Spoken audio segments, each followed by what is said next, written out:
And in fact, that's what we're looking at this evening. A very special panel joining us. Dilip Cherian, image guru. Sudhir Talang, one of India's most well-known political cartoonists. Also Prahlad Kakkar, ad filmmaker with us. Dilip, let me start by asking you. Now, the distributors say, when we talk about Salman Rushdie's film, that it's just so niche. It's not going to have a market. Nobody's going to watch. So, why should we stick our necks out? Is that an argument that you would buy? I think bad films like bad cartoons ought to crash in the market of, of consumer behavior. Right. But I think that here you're seeing the fear factor coming into play.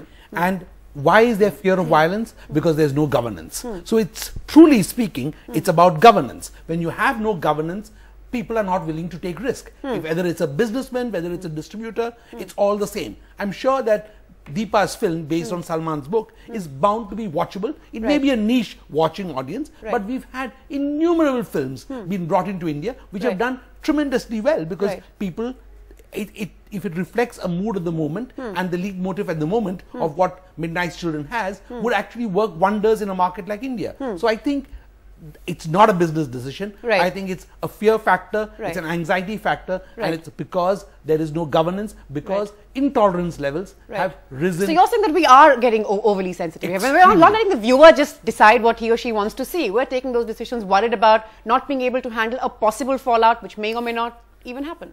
I have a thesis that if you look at Indian society, intolerance always goes up, and you'll see communal riots, all kinds of things, reactions to cartoons happening when growth is low. When growth is high, we swing to the other extreme and become jingoistic. So I think that if one looks at how society behaves, intolerance is a result also of bad economic situation and people sort of the times that we live in, really. It's a sign of the times that we live in. So the arrest of the cartoonists, of course, created such a big storm, the government trying to strangle free speech, so on and so forth. But there were a lot of people on the other side arguing that freedom of speech at the at the end of the day is not absolute. Where do you stand? No, I would not say that the freedom of speech is absolute.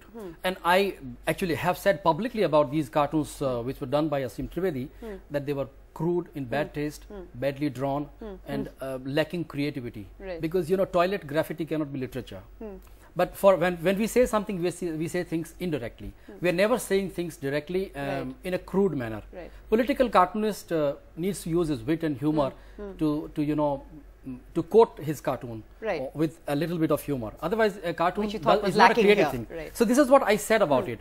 But so far as freedom is concerned, it's a relative thing. It's like in America, you can wear a bikini of your national flag. In England, you can draw cartoons of the Queen in the nude. You can draw cartoons of Thatcher in the nude. Can you draw a cartoon of Sonia Gandhi in the nude in Delhi? In India, there will be riots in India. In India, but isn't that for the it's a different sensitivity to decide, right? We have to grow up. Indian sensitivity, just like the point that you make. How much is too much? You really can't paint with the same brush all over the world. You would agree it's a difference of society, sensibilities. See, as a cartoonist, I know how to draw the line and where to draw the line. And I know that my training of last 30 years has taught me what is right to be done and what is not right to be done. And religion is one subject which I avoid. This is this is intimidation by religious fundamentalists have created a conditioning in cartoonist's mind also. I'm afraid of drawing cartoon on religion. Tomorrow I'll be afraid of drawing cartoons on a politician. Like Mamata Banerjee created an atmosphere. This country is suffering from Mamata Banerjee paranoia syndrome or Raj Thakkeritis. These are two diseases which symbolize our country. And when Raj Thakre attacks a cinema hall or a Shah Rukh Khan movie is attacked by Shiv Sena, we look at it from a political point of view, and every political party uses even freedom of speech is used selectively by different political parties. I'll tell you in very briefly. Quickly, when this Mamata Banerjee thing happened, you saw that the left parties were opposing. They created hue and cry. When the Ambedkar cartoon thing happened, left parties kept quiet. They said, no, we must remove this cartoon. At some point or the other, everyone sort of had a similar point. Because Ambedkar is a vote bank. And now, Bharat Mata is not a vote bank. Constitution is not a vote bank. Indian flag is not a vote bank. So every political party is saying, no, this is wrong, this is wrong, this is wrong. They all have their bugbears. So it's very selective. Right. Prahlad Kakkar, how do you see it? Overly sensitive or culturally prudent? No, I think intolerance is going up in India because, number one, I don't think we lack confidence in ourselves, our culture, and our institutions. India's #1 news app just got even better. Download NDTV's new app.